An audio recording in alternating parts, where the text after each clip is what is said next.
Hey, what's up guys? Before I start the video, I'd like to give credit to Reddit user Moondog151. Some of the information I'm going to be using in the video is based off of his Reddit post containing information pertaining to the case. I'll leave a link in the description below to the specific posts and articles I used in the video. Now, let's begin this grim tale. On the date of April 27th, 1987, the police department of Hunan Province, Malan County were called in a horrific sighting in Malan village, located in China.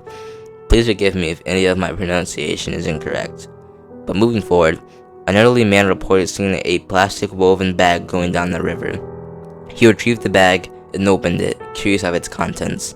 Upon opening the bag, his eyes were met with a severed human leg inside of the bag. Detectives and investigators flooded the scene, while officers searched the surrounding area in hopes of finding more evidence, which they did. They came to find 6 severed human body parts, truly a grueling sight to behold. A coroner came to the conclusion that the 6 body parts that had been cut belonged to a woman. The coroner stated that the way that they had been cut and the way they had been severed off was, and I quote, very professional. When the head was recovered and examined, it was noted that the cheekbone was fractured, and seemed as though that it had been hit by a large blunt object, or she had taken a big fall. The people of the village were very understandably shocked and shook up by this unbearing crime. It really makes you think how sick people in this world can be. The investigation at the time was made a #1 priority by the police department. After analyzing and discussion, the special case team believed that there was a possibility of a love killing in this case was greater, and the investigation should be started from 2 aspects. One is to specifically investigate those who have sexual improper relations. The second is to look at the missing persons cases from the surrounding area to get a better idea to identify who the dismembered lady is. The Mayang's public security only had 1 jeep, so investigators could only rely on cycling, walking, and taking the bus to get around to scenes. But after a week of investigation and many dead-end leads, the special case team found out very useful information. 1. The place where the body had been found, Moran Chao River. However, at the upper reaches of Malan Chao, boat workers reported to have seen floating corpses in the water. 2. A villager of Malan reported to have heard mournful cries of a woman late one night. 3. Among the missing persons, 2 people took the initiative to report the case and reported 2 missing women suspected of being killed. This would be a game-changing lead. One of them, a mother, came forward stating that her daughter, Zhan Jinlian, had gone missing in March, and she started dating a man. Her mother firmly believed her boyfriend had killed her. She provided the police with a physical description and photo of Zhan, and she turned out to look a lot like the victim. However, she was ruled out due to the victim's blood type being A and Zhan's blood type being O. The second person who came forward was a man by the name of Liu Guoyan. He was the manager of a Plaza Hotel who came forward and reported his employee Yang Liumi missing. Liu's relation to her was that he was a waitress at his hotel that Liu managed. From what Liu could remember, Yang lived in Guizhou province and was the 6th of 7 sisters. Yeah, I know, that's a lot. Can you imagine living in a house with 7 sisters? The attention you would get, like, that's not even close to a lot of attention at all. But back to the case. Yang was introduced to her job by one of her older sisters. Liu, however, did admit that Yang probably wasn't her real name, due to it being the late 80s, and during the time, most people in rural areas of China were not handed ID cards, and their real names were reported indiscriminately, so they were free to use aliases and nicknames without questioning. Liu had reported Yang had gone missing in March and didn't show up for work. Liu had stated that he didn't report him missing due to it being common for his employees to quit without notice because they had found better work. He didn't worry about her until he had heard of this dismembered woman. The police asked him to give a physical description of Yang, and his features were very similar to the victim, but they couldn't be sure due to the body being severely damaged and misshapen, and also due to lack of DNA of Yang. They had nothing to compare the DNA to the victim's body. Soon, the police had gone and ran a search on Yang, but their biggest fear had come to light. There was no existing information stating that Yang Liumi ever existed, even though many people had stated by knowing her by name. Liu wasn't her real name, and this pushed their investigation really back.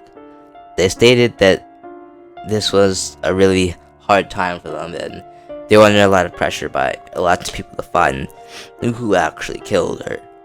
But they came into luck. They discovered Liu wasn't truthful. The fifth sister of Yang Liumi resigned in 1986. Liu had been to Yang's house and may have known her prior to what he had inquired. They had also found out that Yang had once said that she wanted to quit her job and go into the medicinal materials business. Yeah, I have absolutely no idea what that is, but you guys can search that up on your own. Anyways, they discovered Liu had a side business in medicinal materials. However, at the time, for some reason, the police didn't launch a second investigation on Liu. But after months of being dragged in the dirt, they launched a second investigation. He had confessed to the police that the information that they had discovered was true, and he provided them with Yang's address. Later, they had found out that Liu couldn't be involved. He had no motive to do so, and no previous interaction with Yang, so he was ruled out. In October of 1987, they went to the address provided by Liu, and found that Yang's real name was Yang Zirong. Also, like I said, forgive me, I probably pronounced that wrong, but I digress. And obtained a hair sample, and found out that Yang's blood type was A, just like the victim. This newly discovered information encouraged the police after 0 months of leads. I said 0 months of leads.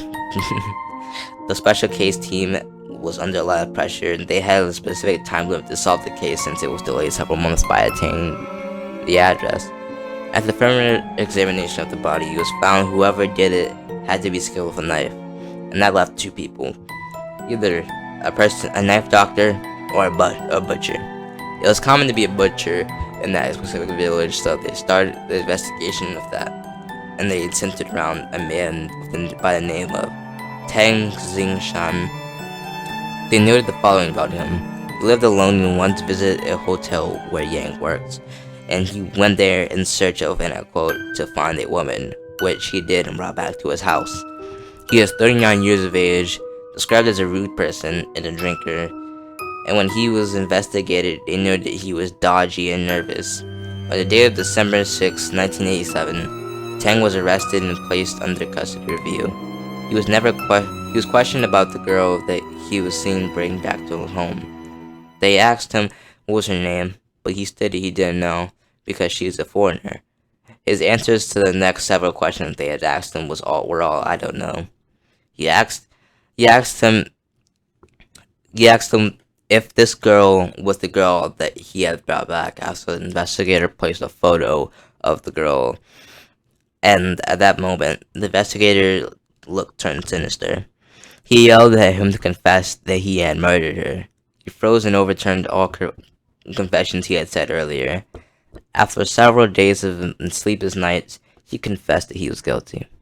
According to Tang, he woke up to find Yang stealing money from him, and he chased her out of his house, and then covered her to death.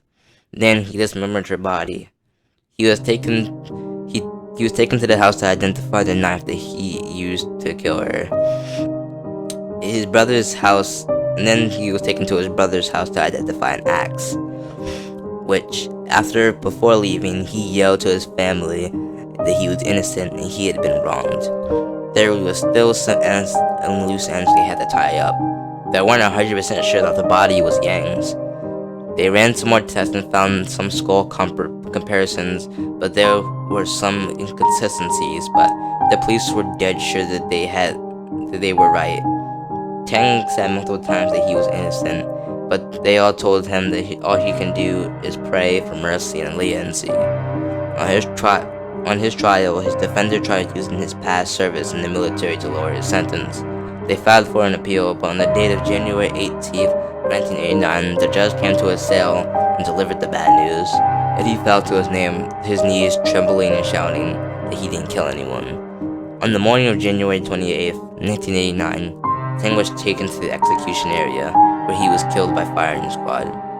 The family had completely stopped saying Yang's name for several months, until one day, they received a letter, an unmarked letter. They didn't know who it came from. They opened it and it read, "Mother, fifth sister, I want to go home. Signed, Yang Zirong." And that's where I'm gonna stop this video. I know, I stopped you on a cliffhanger, but it's getting pretty long, and I'll do a part 2 on this video tomorrow. But otherwise, stay safe, have a nice day, and I will see you guys next time in another video. Peace out.